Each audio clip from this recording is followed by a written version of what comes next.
Hello again, I'm Teresa, this is Lost My Thread, and today I'm going to be telling you all about my plans for sewing this spring.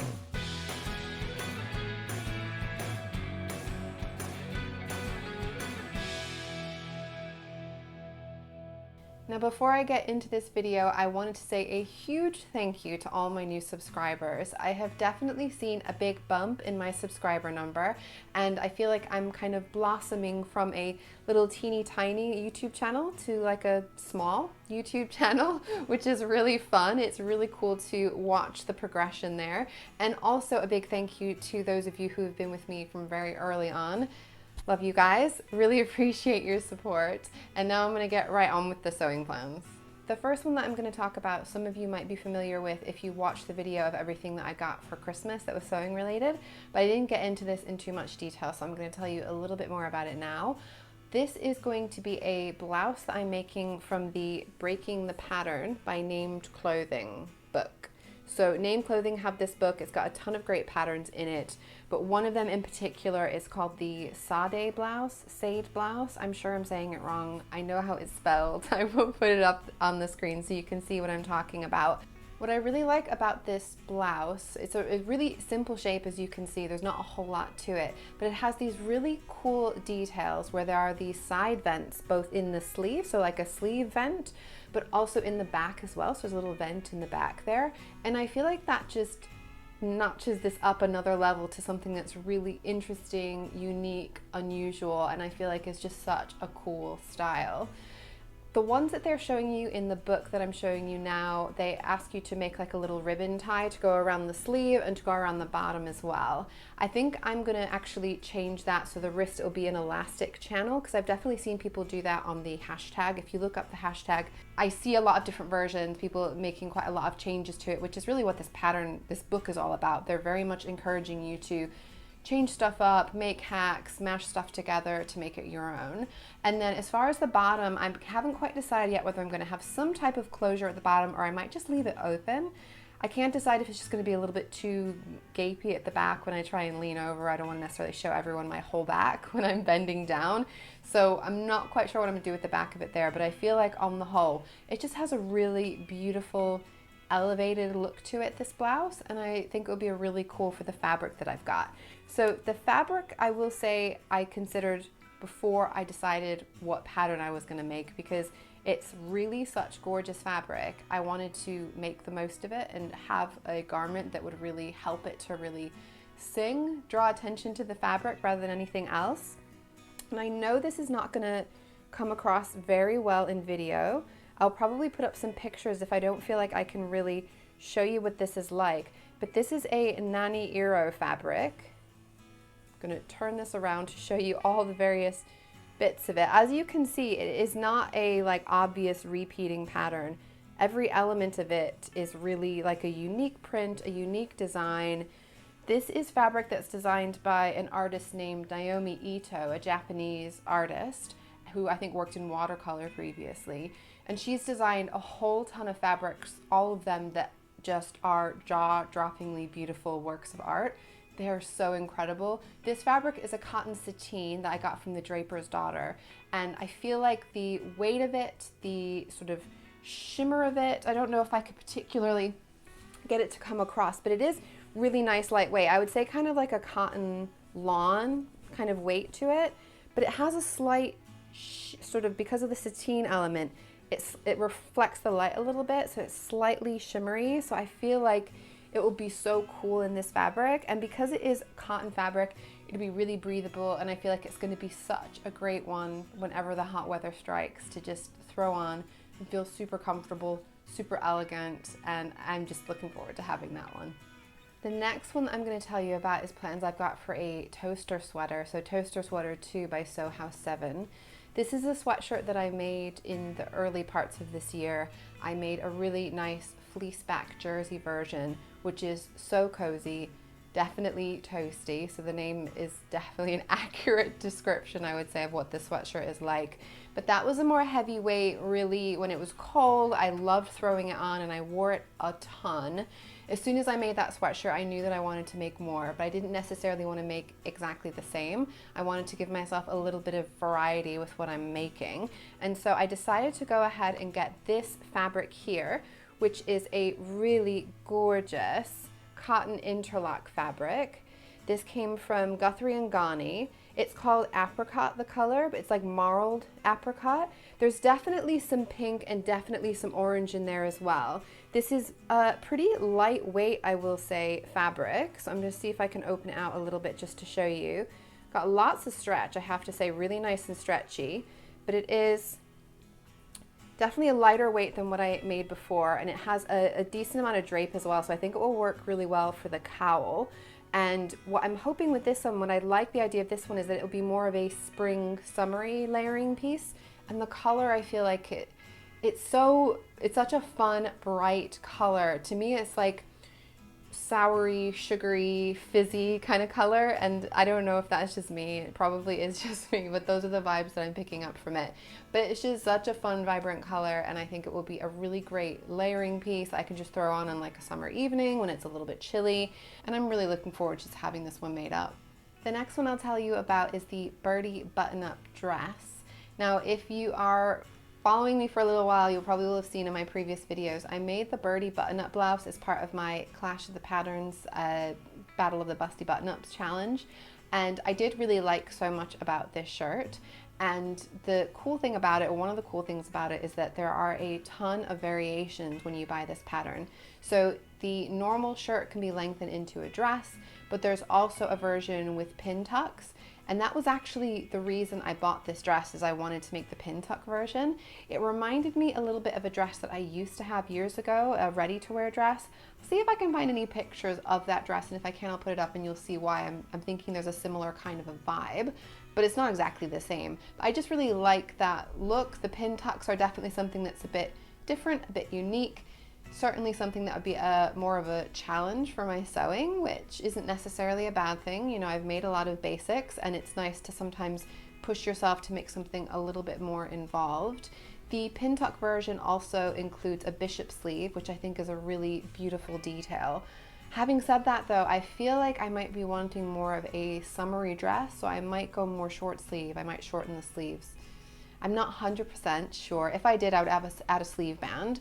But yeah, I think the main thing is I love the overall look of this dress. There's not a proper collar. There's just like a collar band at the top, which I think is a cute detail. I think it counterbalances well against the pin tuck, so it's not sort of overly in your face, too masculine or anything like that. I think it's a nice, pretty feminine detail. The fabric I have for this one is pretty wild. I say that. It's probably not that wild. I don't know why I would say it's that wild. It's really beautiful. This is a linen fabric. It's the color though it is intense. Like, it is a bold, bold pink color, and I think it's just awesome. This is a Irish linen that I bought from Rainbow Fabrics. I had never bought from Rainbow Fabrics before. I've been very much into linen these days though, so it was not going to be a bad idea for me to get some linen. This fabric I bought actually on the recommendation from Samantha. She's Purple Sewing Cloud on Instagram. She highly recommended the Irish linen fabric from Rainbow Fabrics. She shared some pictures in her stories of some of the dresses that she's made with it, and they are so beautiful. I thought, okay, look, if I can make anything close to what she's made, I will be happy. So it is a more kind of medium weight, I would say, probably linen, although it still has a bit of drape to it, but it's certainly quite structured. And what I like about the idea of making this particular dress with this, I feel like the structure of it will mean that it will take the crease as well when you're trying to do the pin tucks. I can only imagine trying to make that dress with like a slippery viscose fabric or something and absolutely losing my mind. I think for this type of fabric, it will work really well. It will press up really well, and it should be hopefully really nice and easy to work with. The color is really the kind of icing on the cake for me with it though. It is so fun, so bold, and I feel like I would really love being able to wear that in the summertime. Next up is the Zadie Jumpsuit. So I wore my Zadie today. I have made the Zadie Jumpsuit before. It's a pattern by Paper Theory. You probably will all know about this one. It was hugely popular probably like a couple of years ago. I was a bit late to the party when I made mine anyway, but it's such a versatile, fun piece. You can feel like more casual, more dressed up, depending on what you pair it with, what kind of shoes you wear it with. I have worn this jumpsuit so much since I've made it, and I knew that I wanted to make another one, but I did think it would be fun to make one that was quite different. I have seen some versions in some really incredible floral prints, like really bold, intense floral prints. And I thought, all right, if I'm gonna make another one, I'll probably go down that route. So this one that I'm wearing is a viscose linen, and I really do love this fabric, and I think it works so perfectly for this jumpsuit. So if you're thinking of making one, I can highly recommend that one, and it's really breathable, really comfortable in the hot weather, and it's also not too chilly when it's not hot. Overall, it's been a really great jumpsuit to wear. But yeah, as far as like a bold floral print, I've had my eye out, like just watching to see if something should happen to come up. I knew that I was gonna snap it up if it was just the right thing. And I saw this fabric, which is a viscose lawn. Might just open it out a little bit more. This one is from the fabric Godmother. And I am just so in love with the colors. It is so beautiful and vibrant, and I love that it's on a black background. I really do love bold colors against a black background. It is definitely more lightweight. I don't think it's going to be too sheer though. I feel like it's opaque enough that I will get away with it for this particular outfit. But it's so drapey. You can see it's just got this incredible fluid drape. It is so soft, guys. I'm telling you, it's like almost feels suede-y, silky, not quite silky. Honestly, it's like the hand, it is so gorgeous. Like I just want to have it against my skin all the time. But yeah, it's really beautiful fabric. This one, like I said, I got from the fabric Godmother, and it actually came as a little bit of a gift from my mother and father-in-law. So if you are not aware, I am a midwife. I work for the NHS in the UK, and throughout the whole pandemic, it's definitely been a bit full on for myself, for a lot of the people on my team. You know, I think everyone who's been working in healthcare has felt it this year.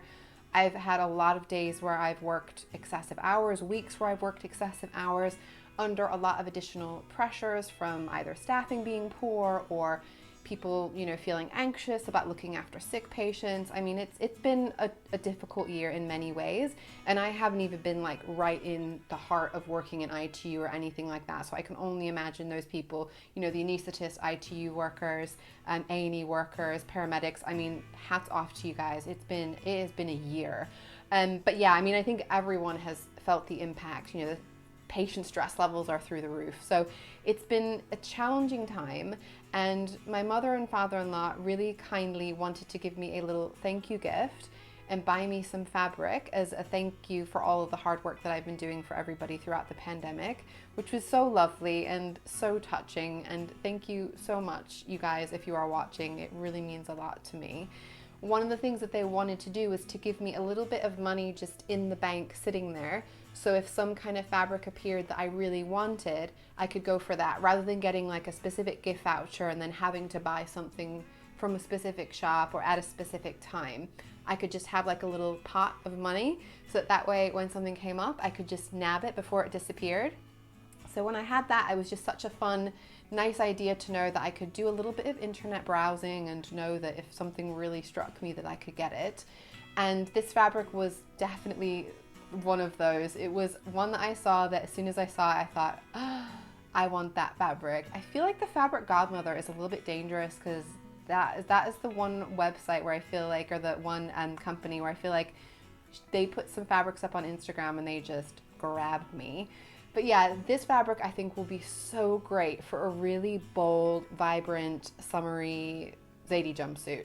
I'm really, really looking forward to making that one. I think it's going to be so cool and so much fun to wear. So watch this space. If you are not familiar with the Zadie Jumpsuit, I've never had trouble saying that before. It is a wrap style jumpsuit. So the only closures are the wraps, and it has some pleats at the under the bust that match up with pleats that are on the waist or sort of under the waistline. It's got a really nice relaxed fit. It is generally quite oversized, and I did end up taking it in quite a bit after I'd already sized down. I think I ended up making it more or less about 2 sizes smaller than my measurements would have recommended. And I did also shorten the rise because it's got quite a low, deep rise. And for me, when I first put it on, the crotch was just like hanging halfway down my leg. So definitely needed to be shortened there for me. I do think I need to shorten the bodice a little bit more as well, just because I do tend to have a shorter sort of upper torso, I guess. But I think the thing is, honestly, with this, and this is the same with most wrap tops, wrap dresses I wear, when I first put it on, it sits exactly where I want it to and it looks perfect. But as the day goes on, the fabric just kind of slips and shifts, and I end up finding myself kind of popping out more than I intend to, showing a little bit more than I intend to. So I've ended up putting a snap closure on here, which is what I end up doing with a lot of these kinds of things. And it's fine, but I feel like it's not quite exactly how I want it. Now there is a wrap that I have made that fits me really well, and that is the peppermint wrap top. So the wrap top from Peppermint magazines is designed by In the Folds. This one, when I've made it up, it's really good because it's not necessarily looking like too super high when I first put it on, but it just doesn't seem to shift down as much. I don't quite know what it is. I think it goes in a little bit further, but this is quite far in at the front. I don't know how these pieces are all drafted, how these things come together, honestly, but I do know that that peppermint wrap top, it never gapes, it never, you know, leaves me popping out of it. So it is definitely my favorite wrap style item of clothing. And my hope is that I can do either some kind of mashup where I can use maybe the top of the peppermint wrap top and use the bottom of the Zadie jumpsuit, or I can just put the pieces side by side and see what the differences are and just adjust the Zadie to be more of a similar shape, particularly in the wrap and shoulder area. There's got to be something going on here that makes it fall a bit more where I want it to. But yeah, I mean, that's just sort of a general thing that I'm going to be working on. I don't know exactly how I'm going to do it. I'll let you know once I figured out the best option. I have a feeling I'm going to be doing a little bit of trial and error with that one just to make sure that I get it right, especially before I cut into this really gorgeous fabric.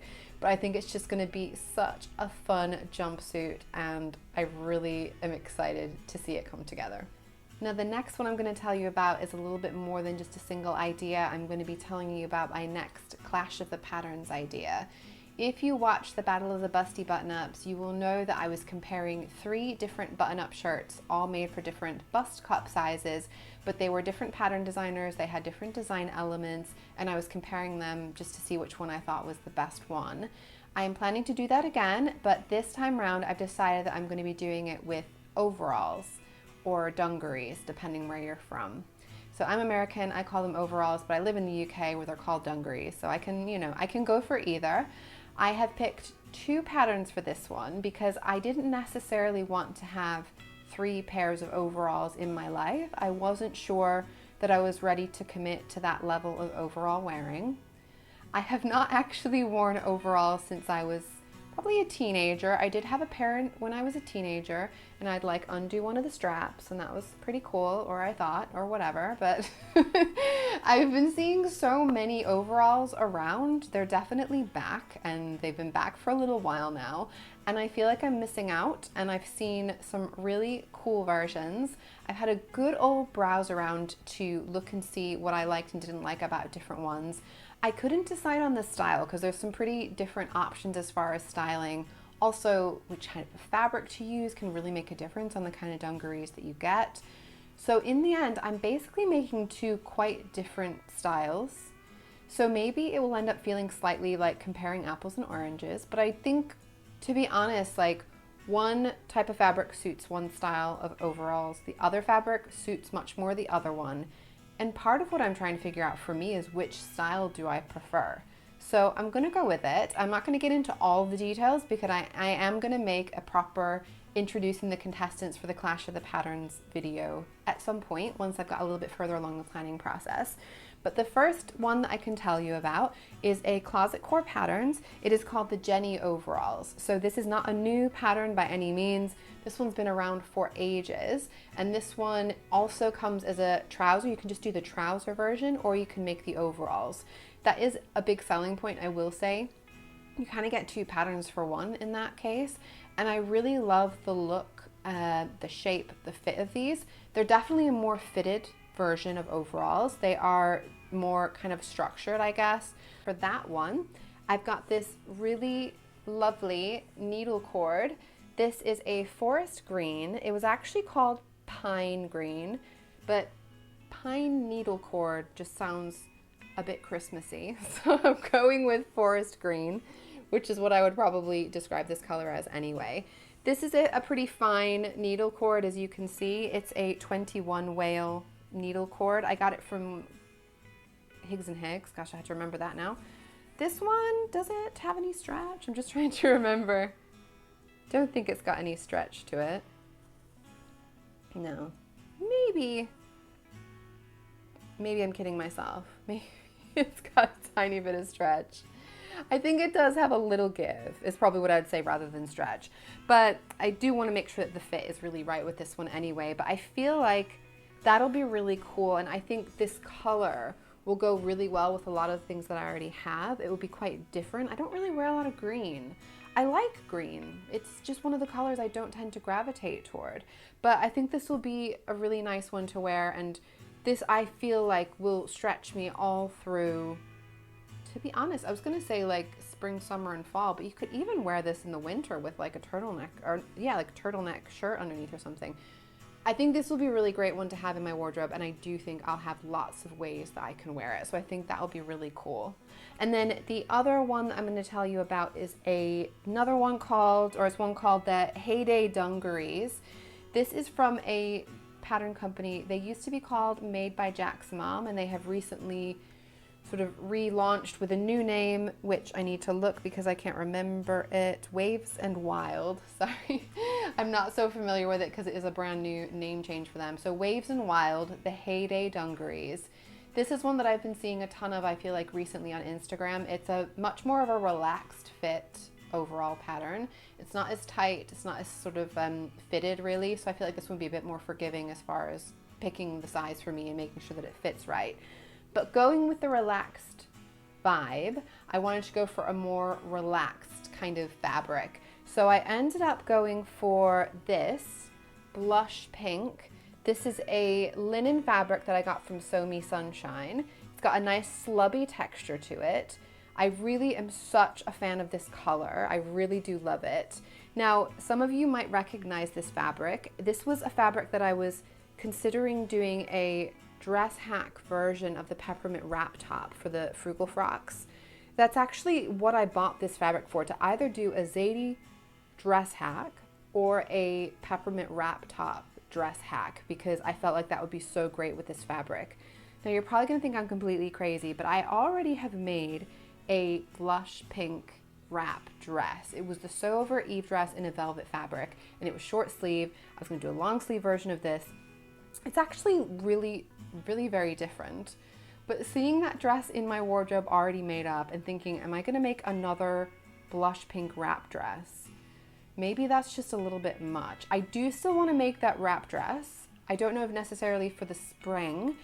I feel like I wanna make that wrap dress, but probably in a different color linen. And then I have to decide what I'm gonna make it in. And I was debating on this, possibly maybe like a charcoal gray or black could be pretty cool. I don't really have a whole lot of black in my wardrobe. Or maybe like a red. I do have red linen that I'm planning to make a wrap top though, so maybe that would be a bit too similar. If you have ideas of what color peppermint wrap top dress hack you think I should make, tell me. I also thought this would be a good opportunity to tell you about a quilting project that I have got in the background that I've been working on slowly. It is a quilt that I'm planning to make for my niece, who is currently 8, going to be 9 soon, which is pretty wild. And this came about because my sister-in-law had asked me about whether I would be interested in making a quilt. Well, actually making a knitted blanket for her. Because my niece had a knitted rainbow blanket when she was a newborn that she absolutely loves, doesn't want to get rid of, and her mom had suggested, what if we gave you a bigger version, a more grown-up version, and then you can get rid of the old baby size version, basically. She asked me if I'd be interested in knitting a quilt, knitting a blanket rather, and because I am knitting these days, but I'm really slow with my knitting, and I said to her that if I was going to knit her a quilt, it would probably take me like 3 years minimum. I mean, I am not speedy with that at all. And I thought, well, actually a quilt could work, but I would want to make sure that it was a cool quilt that I think would be fun for a 9-year-old, because quilts can be a little bit old-fashioned depending on what style you make. Did a little bit of Pinterest browsing, and I found a really cool rainbow quilt design idea and thought, you know what, I think this would be right up her alley. This is my little, I guess, like sketch of it. So what I'm drawing is how I was hoping to break up the different squares, but the Pinterest version is a lot bigger, so that's why I had to make my own version. The one I saw on Pinterest was like a queen size or king size bed, and she doesn't have a bed like that. She just has a normal kind of small single kid size bed. So I felt like it would make more sense to make just a kind of a standard size, smaller size. But of course that does mean like the, you know, different amounts of squares is going to vary. And I made up a little design. I have bought lots of really bright, fun colored quilting weight cottons, and I've cut out a whole ton of squares in different kinds of fabrics. I'll show you just sort of a little wash of the color. I don't know how easy it's going to be to show in here. I can always take a picture if it's not working. But each of the fabrics, or each of the colors that I have, there's actually multiple fabrics in that color. Just like the Pinterest one, there's going to be a whole variety of these shades all kind of going together. What I liked about the overall look of the design, and also what I've got specifically with these quilting cottons, is that I feel like it's going to end up looking kind of like pixelated, kind of Minecrafty, video gamey, and that's definitely the kind of stuff that my niece is into at the moment. So I feel like having that little mix of color, the blocky element, is kind of cool. It's retro, but also I feel like pretty modern with the kind of stuff that kids are into these days. And I feel like it should be hopefully one that would see her through the years being able to enjoy that one overall over time. So yeah, I feel like this is going to be a fun project. I'm not an experienced quilter by any means. I've made a random quilt for my cousin for her wedding when I wanted to give her a really special gift, but I didn't really know what I was doing. I was very much winging it. And so if anyone has any tips on quilting generally, please do tell me, because I could probably use them. As you can see from the design, it's going to be a pretty simple one to piece together, because it is just going to be squares, like a grid all going together. But as far as how I quilt on top of it and what design I put over the top, that's where I'm a little bit stuck. I don't think I'm advanced enough to do any kind of like free motion quilting design type thing with like swirls or shapes or anything like that. I think I can handle straight lines, and that's probably all that I'm going to be able to do. So whether I just do straight lines kind of at the edge with like 1/4 inch seams here, maybe I do one more in the middle, or maybe would I be better off going more at a diagonal?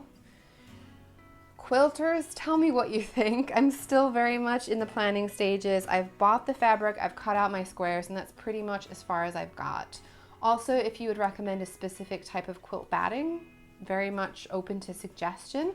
I don't necessarily want to break the bank with it, but I do want something nice quality that's going to hopefully last her years and years. So yeah, quilting suggestions welcome. If you did enjoy my video today, as ever, I really do appreciate if you give me a like. Comments are always so welcome. It helps me to know what people are enjoying. I can answer questions. It really makes a big difference for me as someone making videos to know that you out there are really enjoying it. If you are not subscribed already, please do consider subscribing if you want to see more of my videos, and I will see you all again very soon. Bye!